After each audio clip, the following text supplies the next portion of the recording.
On est en juillet, il fait beau, j'ai pas vraiment de travail et je ne sais pas non plus ce que je vais faire de ma vie. Ça fait maintenant 3 ans que je filme et photographie chaque jour sans vraiment savoir pourquoi. Tous les soirs en rentrant chez moi, c'est le même rituel. J'enlève mes chaussures, puis mes chaussettes, je m'assois face à mon ordi et je vide des centaines de gigas de données sur des disques durs. Certains diront que c'est inutile et d'autres que chaque expérience est bonne à prendre. Mais à l'époque, j'aurais été incapable de dire qui avait raison. Tout ce que je savais, c'est que tôt ou tard, ces images allaient me servir. Avec le temps, mon regard s'est affiné et j'ai commencé à essayer de plus en plus de trucs. C'était pas toujours réussi, mais au moins ça occupait mes journées et puis ça faisait rire mes potes. Noyé au milieu d'une foule de travailleurs, coincé dans des semaines qui se répètent, je contemplais le monde s'agiter autour de moi. Le skate, la musique, les concerts, les voyages, les manifestations, la symétrie et le mouvement étaient mes domaines de prédilection. Pourtant, inlassablement un thème principal revenait toujours au-dessus de la pile. Les gens. D'où viennent-ils, où vont-ils? Qu'est-ce qu'ils fabriquent? Pourquoi ils sont toujours debout aussitôt?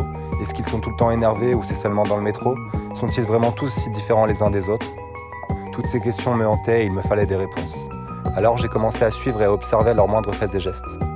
Après quelques semaines à les contempler, j'ai compris que ce n'étaient pas vraiment les personnes qui m'intéressaient, mais plutôt leurs portraits. Chaque sourire, émotion, rictus, ride, cicatrice et hématome me racontait une histoire et me montrait une identité. Je me suis donc mis en tête de capturer tous ces visages jusqu'à faire déborder mes cartes mémoire. En moins d'un mois, j'avais rencontré plus de gens que dans toute ma vie. Avec du recul, j'ai aussi compris que chaque personne avait une histoire à raconter, quelque chose à m'apprendre et une vision différente de la vie. Ça fait 3 ans déjà et je pense que cette expérience m'a changé et que je n'ai jamais rien fait d'aussi utile de toute ma vie. Je sais toujours pas vraiment pourquoi je le fais, ni même si ça va aboutir à quelque chose, mais ce que je sais, c'est que ça me fait du bien. Alors je continue et je n'échangerai ça contre rien au monde. Aujourd'hui, j'ai grandi et mon regard s'est aiguisé. J'ai décidé de me concentrer sur le portrait de ma génération. Cette génération coincée entre deux mondes, trop souvent incomprise, qui travaille et s'acharne tout en faisant face à un monde qui brûle et à un système qui s'écroule.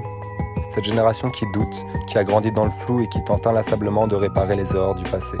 Cette génération trop souvent tiraillée entre écologie et technologie, victime d'un effondrement qu'elle n'a pas choisi et qui lutte chaque jour pour un avenir incertain. Cette génération qui a grandi dans la foule et la foudre, le système la bouffe et la digère. Ma génération connaît l'amour et la misère. Elle est partout, elle t'encercle. Bien sûr qu'elle doute, mais au moins elle essaye. C'est le portrait de ma génération. Et putain, qu'est-ce que je l'aime.